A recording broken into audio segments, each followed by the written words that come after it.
Hola chicos, ¿cómo están? Hoy les traigo un pequeño tutorial, donde les enseñaré a descargar sonidos y efectos para editar sus vídeos. Bueno, como siempre les estaré dejando el link de la página en la descripción del video. Lo primero será abrir nuestro navegador de internet. En mi caso abriré el Microsoft Edge. Ahora procederemos a abrir la página de los sonidos y efectos.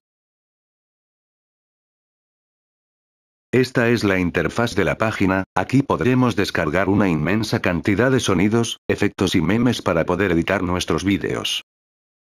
Para escuchar el audio de cada uno, simplemente bastará con clicar sobre el botón que se nos muestra.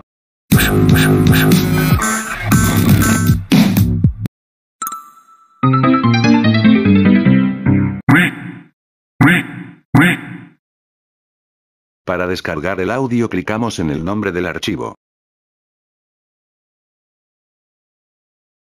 Aquí nos mostrará estas opciones, nosotros clicamos donde dice Download MP3.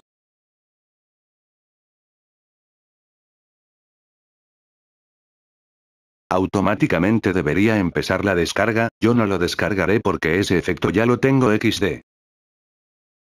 Si están buscando un sonido en particular, pueden probar escribiéndolo en esta sección.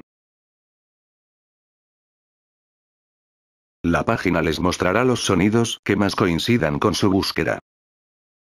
También podremos buscar por tendencias, sonidos nuevos, categorías, etc. En la sección de categorías se pueden encontrar una sección más detallada de sonidos. Otra cosa que también podemos hacer es guardar por favoritos, pero para eso tendremos que crearnos una cuenta en la página. El símbolo del corazón sirve para guardarlo como favorito, y el otro símbolo celeste sirve para copiar el URL del sonido.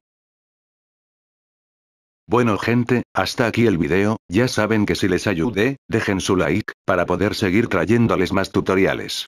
Hasta pronto.